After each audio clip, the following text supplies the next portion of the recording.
Hello everyone, this is Josh with TFirearms, and today we are going to be discussing me. Going through some of the old channel footage, I realized that our initial introduction video was very outdated and also filmed on a lot less quality of recording equipment than what we have now. So I figured it would be an excellent idea to update it, and eventually, hopefully, I'd like to turn it into a series where we interview all of the T-Firearms team members and help you gain a better appreciation for them and who we are and what we're doing and why we're doing it as a company. So you can, I guess, appreciate the company at the same level that I do. So with all that being said, let's get into it. I think one of the biggest questions I get from folks is what piqued my interest into firearms and how did I get started on this career path? And for me, as far back as I can remember, I've always been interested in pretty much anything military, anything martial, anything related to weapons. I was all about it. There are numerous photos of me as a small child, barely able to walk, with a toy sword or a toy gun or something like that. And it was just something that I was always and have always been into. As I got older, I started getting into history and especially military history, and it just further cemented those interests in my mind.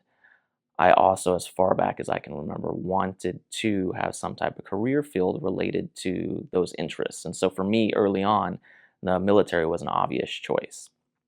So when I turned 18, I went and I enlisted in the Air Force as a security forces member. My intent was to go to college, have the military pay for it, and then get a commission in the Marine Corps. However, it was 2008 and the surge was going on in Iraq. So what actually happened is I joined the Air Force, I went to tech school, and I immediately deployed to northern Iraq. It was the tail end of the surge, and we were there initially to help plus up Army units that had been depleted by the surge. For me, however, we showed up, we've got all these dudes around us, they've got these crazy stories of just heavy, heavy combat and everything that happened. And because of that, we ended up not doing much of anything. And so I spent the majority of that deployment either on some guard rotation or doing details. And it was it's kind of one of those don't meet your heroes types of things. At the time, we were attached to the 10th Mountain Division, which is a fairly prestigious Army military unit. And they had been involved in extremely heavy fighting, and they were still being involved in it. And so for me, watching these dudes, seeing them run around, I was like, oh man, I miss my calling. That's what I want to do. Obviously, the college thing isn't going to happen. So as soon as I get back stateside, I'm going to join the Army. And I actually, because they have recruiters overseas, so I tried to join the Army while I was in Iraq. And unfortunately, they do not allow you to do that. The minimum requirement is that you must serve in whatever branch you start out in for 2 years. And you have to switch branches in America. You can't do it overseas. So as soon as I got back, I had about 6 months left on my 2-year initial term. And as soon as those 6 months were up, I joined the Army. Went in, this time I was like, I'm going to do it right. I want to be on the front line. So I joined the Army Infantry. Went to Fort Benning, did the training. That's a whole nother story. And then went to Fort Bliss. And initially I was super excited. I'm a fairly short guy. I'm about 5'9", got short stubby legs, and now I'm stocky. At the time I was the opposite of stocky. I'll throw up a photo of me from back then. I was not well built, to say the least. So it's always funny looking back on those pictures. But I didn't want to ruck. I did not want to be a light infantryman. So Fort Bliss, for those that don't know, it's the home of basically, it's the biggest armored division in the United States Army outside of our initial training locations for armor units. Armor, that's just a military term for tanks and Bradleys and anything that's large, tracked, and has massive amounts of armor. Or they also have the quasi-armor units with the strikers. But Fort Bliss was and is a heavy mech unit, which is tracked vehicles. So I was like, this will be awesome. I'm going to ride everywhere. I'm not going to have to walk anywhere. My legs can take a break. And as often the case, life did not turn out how I expected it to. And I ended up being assigned to Fort Bliss's 1st Light Infantry unit. and I stayed there for the majority of my career. Did 2 deployments to Afghanistan, one to uh, RC East, which that was honestly probably the hardest deployment I've ever been in. We were up and down mountains, involved in extraordinarily heavy fighting, and that shaped a lot of my perceptions on the actual practical application of military force and how to use firearms to defend your life. And then my second deployment to Afghanistan, we had actually been attached to 7th Special Forces Group, which was a really neat deployment. It was neat getting to work with those guys at that level, and the amount of knowledge that they were able to impart on me is still something I draw on to this day. And I'm extremely grateful for those Green Berets that did take the time to help educate us and just impart extra knowledge that we wouldn't have otherwise gotten being part of the big army. So it was a really neat deployment. It also is one of the things that causes a lot of confusion with folks, because every once in a while I'll reference, well, this, I learned this from a Green Beret, or while I was working with Special Forces. And more often than not, that gets misconstrued into, well, Josh was Special Forces. So whenever I have the opportunity, I do like to set the record straight as much as possible. I was never Special Forces. I was never anything other than just your standard conventional Army infantryman. I did get to do a lot of cool stuff. I got to be involved in some interesting programs and things that normally your average light infantryman wouldn't. But at the end of the day, I was still just your regular light infantryman. There was nothing special about me. I was, if anything, a young guy without a whole lot of sense that was in the right place at the right time. Fortunately, my time in the military, for me, it was one of the best things I could have done. I was an adrenaline junkie, and I think had I not pursued that career field, I would have gotten into things that would have gotten me in trouble.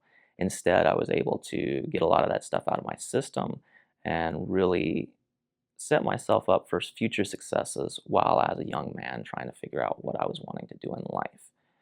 Now, at the following of my second deployment to Afghanistan, I came back stateside and started having a bunch of weird medical issues.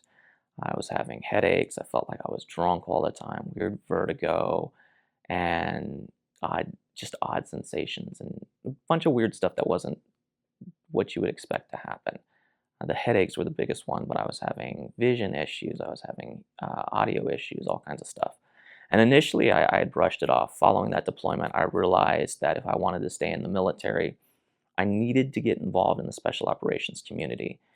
Most likely not as a Green Beret, but something more specialized than what I was doing.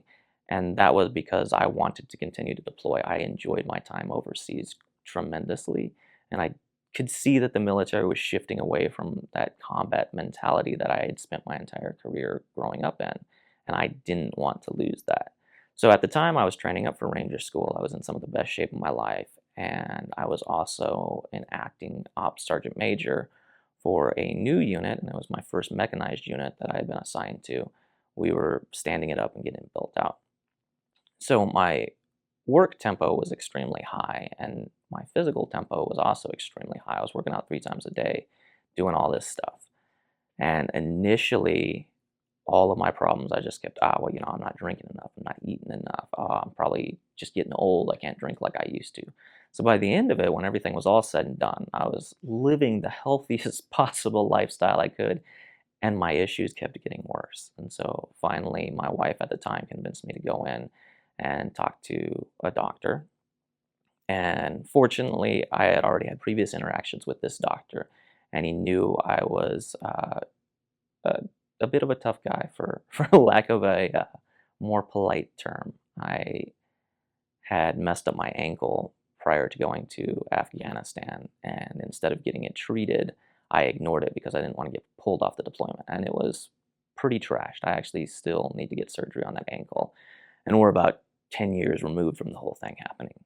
So having already built that reputation with him, when I came in, I explained my issues. He took it very seriously, went and got me an MRI, and that's when they had discovered that I had what is the most aggressive non-cancerous brain tumor you can have. And in my case, it was caused by bleeding in the brain that they suspect was related to being involved in multiple explosions. Now, at the time, I was under the impression that I had never been blown up. I had been blown off my feet. I had been around explosions in very close proximity. But to me, I was like, well, I never got a Purple Heart. I never got shrapnel or anything like that. I had never been blown up. And it was really funny because I'm in this doctor's office and everything's really somber. And they're trying to explain to me that I've been blown up and it's caused these issues for me. And I get in this fight with him because I don't want to be like stolen valor or something like that. I'm like, no, I've never been blown up. And he's like, well, you've got scarring all over your brain. You've got this tumor that's caused by blood pooling in your brain. He's like, how do you think that happened? I was like, I don't know. It wasn't from getting blown up. I was like, there's probably some type of trauma or something that was involved. And he's like, yeah, like an explosion maybe. And fortunately, one of the medics was there, and he was like, Sergeant Stevens, you were just telling us yesterday how when you shoot, we have this recoilless rocket launcher called the Carl Gustav, or the Carl G, or the Goose. It's an 82 millimeter shoulder fired, basically rocket launcher that delivers high explosive munitions in a very pleasant way, for us at least. The receiving end, not so much. However, you're only allowed to fire it. At the time, we were being told 10. After I got out, it had been reduced to 5. But regardless, you're only supposed to fire it X amount of times. And if you fire it more than those amounts of times that you're asked to or required to by doctrine, your insides start to get real hurty, which is infantry speak for you're doing a ton of damage to your body.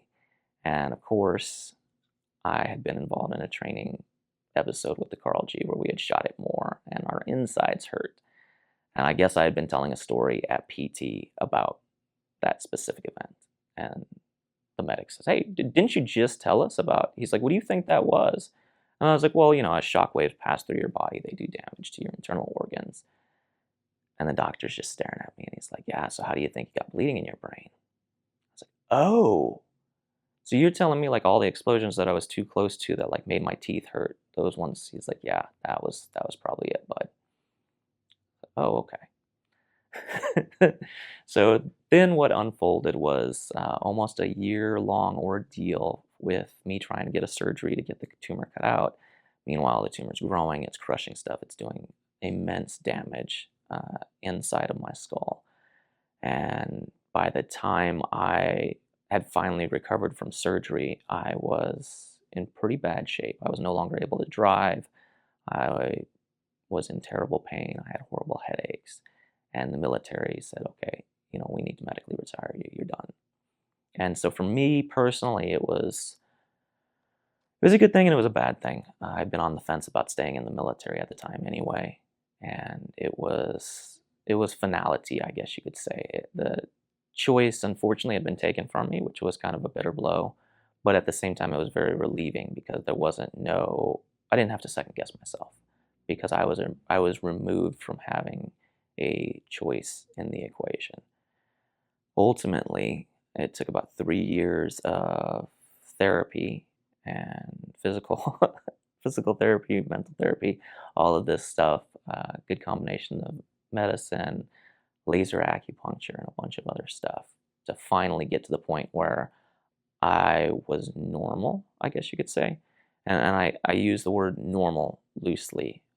I was able to function. I could drive a car again. I could have what I considered a good quality of life. I still have a lot of issues from it. One of the biggest ones that you guys will probably notice is I will stutter or I'll lose my train of thought and my words will get jumbled. And initially it was really, really bad. I used to just sit there and stutter, which was funny because I used to make fun of soldiers that stuttered. And when it first started happening, I died laughing because I was like, the irony of me having a medical condition that causes me to stutter and getting to see what it's like on the other side of the jokes that I had was really, to me, just the irony of it was hysterical. And so a lot of people will notice I speak slow and I talk soft. I've kind of always talked soft, but I slowed down my speech dramatically just because I realized if I talked slower, it would give my brain time to comprehend the words. And that's what it is it's your brain's formulating the words correctly, and it's like there's a block between your brain and your mouth, and you're trying to ram those words past that block. And it's interesting. It's for me, it's extremely humbling, which is a good thing in life, and it keeps me grounded. Anytime I'll think I'm doing good, or I'm better than someone else or whatever, I'll start stuttering. I'll be like, ah, yeah, there it is. There's that. There's that reminder that I'm human and I have my flaws, and I need to be aware of those, and I need to maintain my humility about them. Other than that, I still have a lot of nerve pain. I get weird shakes in my hands on occasion, and my thoughts get scrambled sometimes. I also have fairly decent memory issues. So I don't like to use those as excuses, but I do know it affects people and it affects customers of mine, so I do apologize for that. Back to the story. After getting medically retired from the military, like I said, it was a 3-year recovery process for me. So I got out in 2016 and ended up moving to Altus and formulating this plan for this business and not being able to start it because I knew I needed to focus on my medical recovery. So one, I could be, the best person I could possibly be coming out of this for my son, for the people that I cared about, but also so that I wouldn't build a business that I couldn't sustain or that I was going to give a half-hearted effort to. So ultimately, it took about 4 years to get this all up and running. And it was very nice because I had a 4-year planning phase for the business. So when we did launch in 2020, which at the time, people were like, hey, it's probably a bad idea to launch a business during a pandemic. But it just so happened to be a firearms business, which was one of the few businesses that did awesome during the pandemic. And everybody, in retrospect, was like, "Gosh, you're a genius. How did you figure out this plan and decide, you were going to launch this business at this specific time?" It was nothing special. It was right place, right time. And again, you'll see that that is a common trend in my life. I have a lot of people that think, I'm awesome or I've done all these awesome things. But the reality is, 9 times out of 10, I just happen to be in the right place at the right time. And I fortunately had people in my life that had helped me put myself in a position where I could take advantage of those moments. And that's kind of what I've been doing my entire life. So if there's one thing to take away from that, it would be set yourself up, do everything you can to make yourself the best you can be, so that when opportunities are presented to you, you are able to capitalize on them and take advantage of them. Unfortunately, that's what I've been able to do in my life. So back to our story, we launched this business 2020. At the time, it was a shoestring budget, shoestring operation, and we took off, we exploded. And one of my biggest guiding principles with this business is the name of the company.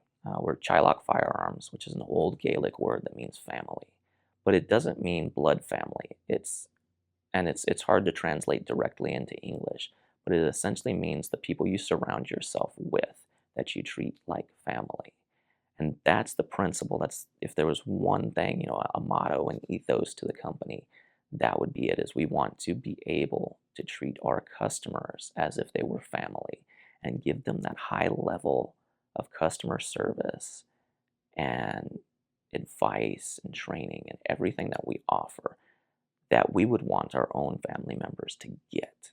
And that's one of the biggest things that always makes me happy, is when people come into the shop for the first time, and then I'll overhear them talking to someone else, or they'll post a review or something like that, and they'll say, this is the most welcoming firearms shop I've ever been in.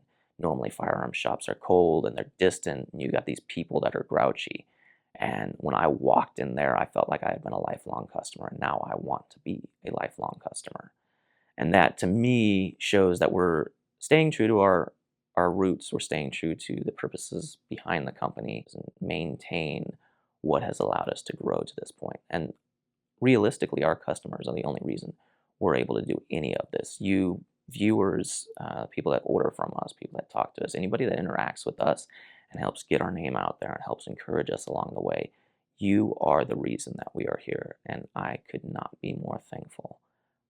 For me, it is extremely humbling and extremely satisfying to see the support that this company has garnered over the years.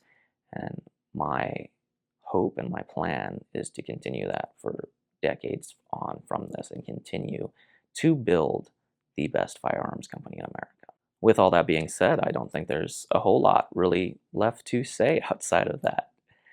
Thank you all once again so much for the support. If you could like, comment, share, subscribe, all those fun things. The biggest one's comments.